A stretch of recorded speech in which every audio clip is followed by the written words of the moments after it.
everything, support it. Order. Call the Honourable Nathan Guy. Speaker, what a fantastic speech today with the Prime Minister's statement leading off the start of this parliamentary year, 2014, what is going to be a fantastic year for the government and for the National Party. A statement that, of course, those opposite don't believe, they don't buy into it, they hate the fact that the economy is really starting to move. 3.5% from September to September last year. Isn't that fantastic in economic growth?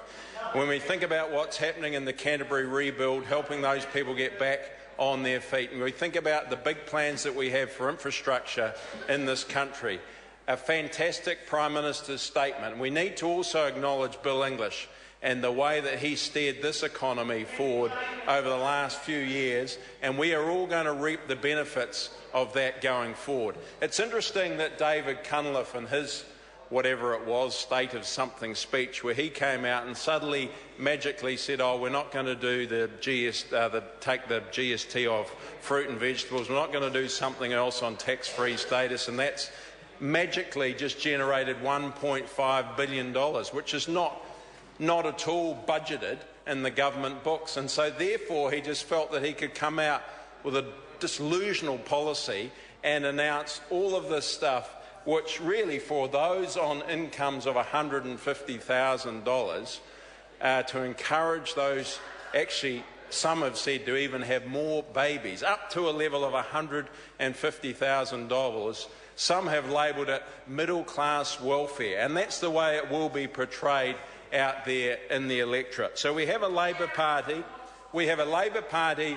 that is old and tired, inept, hasn't got any new fresh thinking, hasn't got any new ideas. And for Mr Cunliffe to come into the House today and actually start criticising primary industries, actually not in touch with what's happening in our rural communities, doesn't feel a part of what's happening with the productive sector of the economy. Because for that $1.5 billion to be spent, it has to come from somewhere. It has to come from the productive sector of this economy, and that is the primary industries.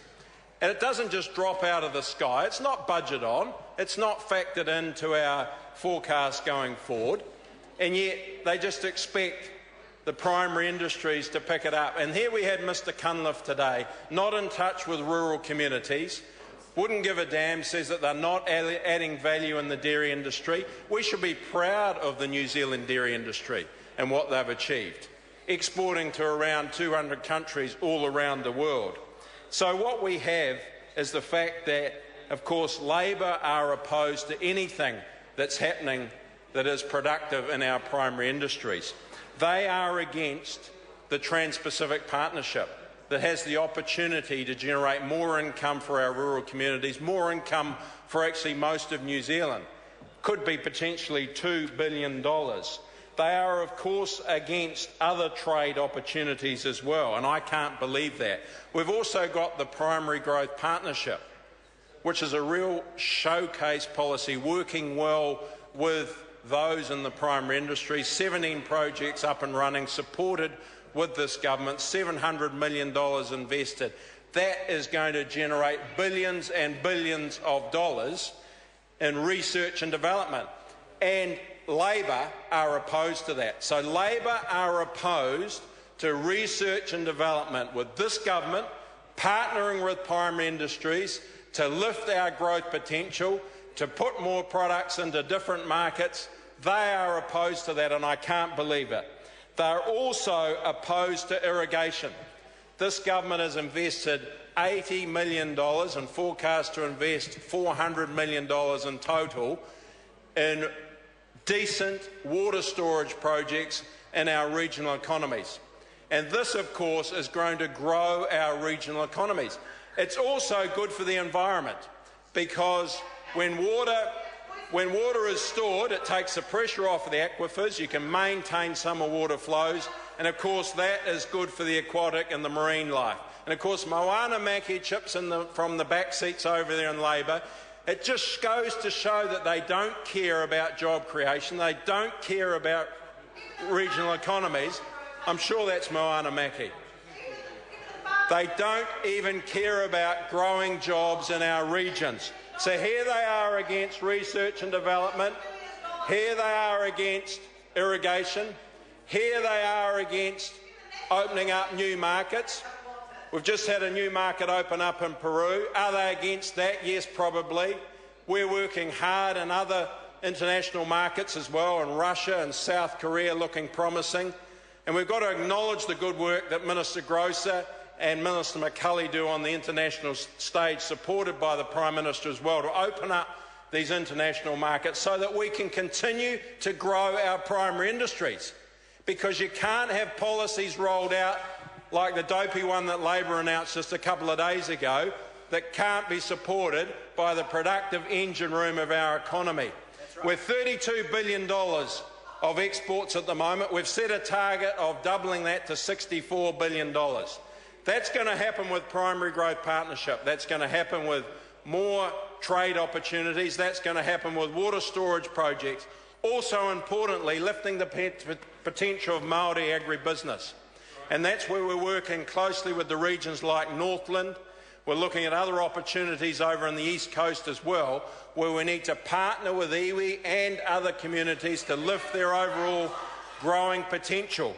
Because if you look at the potential in Māori agribusiness, there's about 1.5 million hectares owned in multiple ownership of iwi, and about 300,000 hectares is under full production. If we can lift the rest, the other 1.2 million hectares, if we can lift the potential there, that is worth an $8 billion prize in growing our exports. It's worth 3,500 jobs. And that's why we need to celebrate this government and what we're trying to achieve in primary industries. Also in the Prime Minister's speech, he talked about the importance of biosecurity and investing on our front line. And we've got 100 new biosecurity officers that we've rolled out in the last 14 months. And that's hugely important. We've got 11 new X-ray machines as well in our major airports, which is important and a real focus of mine, my number one priority. And I need to acknowledge the work that MPI are doing right now in the Whangarei area, working closely with that community where we have had a fruit fly that was detected in one of the traps up there, a Queensland fruit fly. As a result of that, we've got 70 people on the ground in there, another 80 or 90 or so working as well, in a big response to ensure we do more trapping to hope that we don't have any more fruit flies in that area. And I want to acknowledge the wonderful work that our biosecurity people do, and also acknowledge the support of the Whangarei community in this response, and what it has been is a very good response. Also in the Prime Minister's speech, he talked about infrastructure. And I can't work out on the other side of the House whether Labor are opposed to Transmission Gully or they support it. We don't know. We don't know. We don't know. We might hear today. What does Chris Hipkins think about Transmission Gully? Does he support it or against it? He supports Transmission Gully. So it's good that we now have Labor on the record. They're supporting Transmission Gully. If we move up to the end of Transmission Gully, where it comes into my electorate, the wonderful electorate of Otaki, Labor are opposed to the Kapiti Expressway. 1,000 jobs created by the Kapiti Expressway, and Labor are opposed to it. The biggest government investment in the Kapiti district, and Labor don't give a damn. They don't give a damn about my constituents sitting in a traffic jam getting into the capital city of New Zealand. They don't give a damn about freight getting through to the port here, or people getting to their hospital appointments on time. They don't give a damn about the Kapiti Expressway. They don't give a damn about infrastructure and investing in that in the community. Of course, how do you grow the productive engine room of the economy? You make investments in roads. You make investments in ultra-fast broadband. 200,000 people are going to benefit from the rollout of ultra-fast broadband in rural communities. And that's happening as we speak. Annette King says when.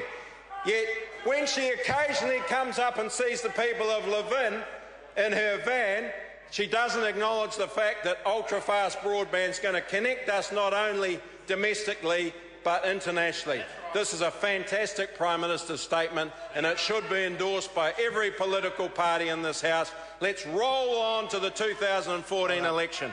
Order. Call Chris Hipkins. Thank you, Mr Speaker. Mr Speaker, if we needed a clear statement of the lack of enthusiasm and lack of ideas that permeate this national government, we just had it. We just had it.